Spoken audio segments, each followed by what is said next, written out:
जय श्री कृष्णा। दोस्तों, स्वागत है आपका हमारे मेरो सारथी यूट्यूब चैनल पे। आज एक बार फिर से आपके लिए लेके आए हैं एक नया अनमोल संदेश। आज का संदेश बहुत ही खास होने वाला है, क्योंकि आज का संदेश सुनने के बाद आपकी ज़िंदगी बदलने वाली है।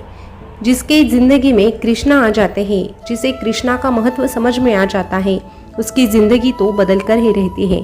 तो दोस्तों, अगर आप भी कृष्णा का संदेश पाना चाहते हैं, कृष्णा का संदेश सुनकर कृष्णा के होना चाहते हैं, तो संदेश को अंत तक ज़रूर सुनिएगा और उस पर विचार करके उसी प्रकार जीने की कोशिश भी कीजिएगा। क्योंकि दोस्तों, हमारे ज़िंदगी में पैसों से सुख नहीं आता। पैसों से भले ही हमारे ख्वाहिशें पूरी हो सकती है, ज़रूरतें पूरी हो सकती हैं, लेकिन हम पैसों से शांति को नहीं पा सकते। पैसों से हम परमात्मा को नहीं पा सकते। पैसा जिंदगी गुजारने के लिए कमाना ज़रूरी होता है, लेकिन ज़िंदगी को समझने के लिए और ज़िंदगी खुशी खुशी जीने के लिए हमें कृष्णा का साथ मिलना ही ज़रूरी होता है। तो चलिए दोस्तों, भगवान कृष्णा आज अपने भक्तों से क्या कहते हैं ये जानते हैं। अगर आप भगवान कृष्णा का संदेश सुनना चाहते हैं तो आपके सामने जो आपको नंबर दिखाई दे रहे हैं, उनमें से एक नंबर को चुन लीजिएगा और संदेश क्या है ये भी जान लीजिएगा। तो दोस्तों, जिन्होंने 121 नंबर चुना है, उनसे भगवान कृष्णा क्या कहते हैं ये जानते हैं। भगवान कृष्णा आपसे कहते हैं, हर चीज़ की शुरुआत मुझसे होती है और ख़त्म भी मुझ पर ही आकर होती है। अरे, हर चीज़ की शुरुआत मुझसे ही होती है और ख़त्म भी मुझ पर आकर ही होती है। इसीलिए संबंध ज़माने से अच्छे रखने के अलावा मुझसे अच्छे रखो। मैं तुम्हें कभी अकेला नहीं छोड़ूंगा। अरे, तुझे लगता है कि हर बार तुझसे कुछ ना कुछ छीन लिया जाता है, तो ये सुन, मुझसे भी कुछ ना कुछ छीना ही गया है। मुझसे भी हर बार कुछ ना कुछ छूटता ही गया है। पहले माँ छूटी, फिर पिता भी छूटे, नंद किशोर भी छूटे, यशोदा भी छूटी, संग साथी छूटे भी छूटे, राधा भी छूटी, गोकुल भी छूटा और मथुरा भी छूटी। मेरे ज़िंदगी में मुझसे भी कुछ ना कुछ छूटता ही गया। बस नहीं छूटा तो वो था दैवत्व, चेहरे की मुस्कान और सकारात्मकता। मैं दुख की नहीं बल्कि उत्सुक का प्रतीक हूँ। सब कुछ छूटने पर भी, सब कुछ खोने के बाद भी किस प्रकार मुस्कुराया जा सकता है, यही मैं मेरे भक्तों को सिखाता हूँ।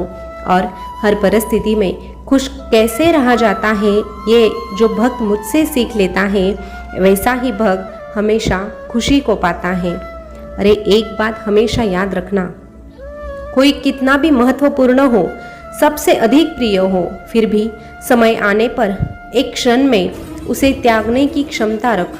चाहे वस्तु हो, चाहे चीज़ हो, या फिर वो चाहे कोई इंसान हो, चाहे कोई वो व्यक्ति हो, तभी तू आगे बढ़ सकता है।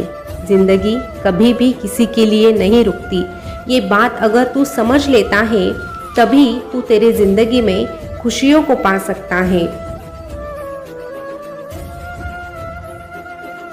जिंदगी कभी किसी के लिए नहीं रुकती, इसीलिए तेरी सांसें जब तक चल रही है, तब तक तेरी जिंदगी जी ले।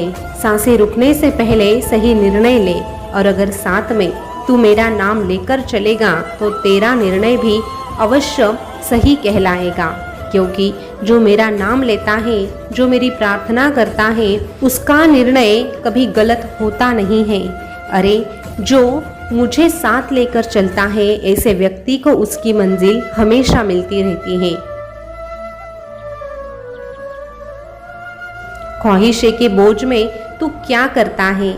इतना तो तुझे जीना भी नहीं होता है जितना तू रोज मरता है। इसीलिए तेरे जिंदगी का हर एक पल महत्वपूर्ण है। उसे हंसी खुशी से गुजारना सीख।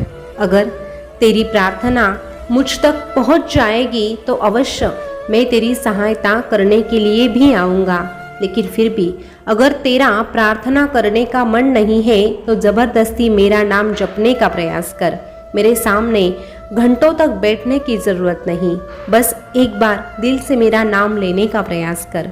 जो कोई मेरा नाम लेता है, उसकी नकारात्मक शक्ति अपने आप उससे दूर हो जाती है और फिर जब तेरे अंदर की नकारात्मकता खत्म हो जाती है तो तू मेरा भक्त कहलाता है। और फिर मैं भी तुझसे कहता हूँ, तू डरना नहीं, तू घबराना नहीं। ये कान्हा हमेशा तेरे साथ रहेगा, ये कान्हा हमेशा तेरे साथ रहेगा।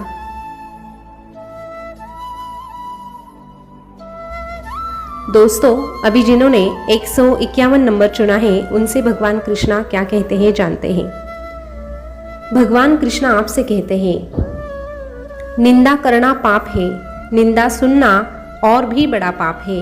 अगर कोई व्यक्ति तेरे घर में कचरा डालेगा तो क्या तू उसे खुशी खुशी स्वीकार करेगा? नहीं ना। तो किसी की निंदा भी कचरे से कम नहीं होती। जब जब तू किसी की निंदा करता है तो तेरे कर्म में तू अपने आप छेड़खानी करता है। इसीलिए कभी भी किसी की निंदा मत करना। किसी की निंदा केवल गंदगी फैलाने का और रोगों को आमंत्रित देने का काम करती है, जैसे कचरा करता है। इसलिए जब कोई व्यक्ति तेरे सामने किसी की निंदा करे तो उससे तुरंत रोक देना, और फिर भी वो ना रुके तो तू खुद वहाँ से उठकर कहीं और चले जाना। लेकिन तेरे कानों में, तेरे मन में कचरा डालने का काम जो व्यक्ति कर रहा है, ऐसे व्यक्ति से हमेशा दूर रहना। जो दूसरों की निंदा करता है उसका कभी भला होता नहीं है। इसीलिए किसी की तारीफ ना कर सको तो कोई गम नहीं, लेकिन किसी की बुराई कभी मत करना। एक बात याद रखना, ना कभी किसी की उपेक्षा करो, ना ही किसी से अपेक्षा। बस अपना काम लगन के साथ करो और साथ में मेरा नाम लो। अरे मेरे पास आकर भी तेरे जिंदगी में दुख दर्द आ रहे हैं तो घबराने की ज़रूरत नहीं। जो भक्त मेरे पास आता है उसके ज़िंदगी में शुरुआत में बस गम आते हैं, दुख आते हैं, और उसी के वजह से उसके बुरे कर्म जल्दी जल्दी नष्ट हो जाते हैं। लेकिन वो नष्ट होने तक मेरे भक्त को थोड़ा धीरज रखना पड़ता है, फिर जाके उसे खुशियाँ प्राप्त हो जाती हैं। अरे इस ज़माने से तुझे बस थकान ही मिलेगी, सुकून तो तुझे मेरे पास आकर ही मिलेगा। चिंता करना व्यर्थ है। चिंता करने का अर्थ तू मुझ पर संदेह करता है। इसीलिए चिंता छोड़ और मेरे शक्ति पर भरोसा रख, मेरी भक्ति कर और खुद को मुझसे जोड़ने का काम कर। फिर तेरी जिंदगी खुशियों से भर जाएगी और तेरा ये कान्हा भी तेरा हाथ थाम कर चलेगा और तुझसे एक बात कहेगा, तू डरना नहीं, तू घबराना नहीं। ये कान्हा हमेशा तेरे साथ रहेगा, ये कान्हा हमेशा तेरे साथ रहेगा। दोस्तों, भगवान कृष्णा का आज का संदेश आपने सुना होगा, तो आज का संदेश आपको कैसा लगा कमेंट करके ज़रूर बताना। ऐसे ही संदेश अगर आप सुनना पसंद करते हैं तो हमारे मेरो सारथी यूट्यूब चैनल को सब्सक्राइब अवश्य कीजिएगा। फिर मिलेंगे नए संदेश के साथ, तब तक के लिए बोलते रहिए जय श्री कृष्णा, जय श्री कृष्णा। शुक्रिया।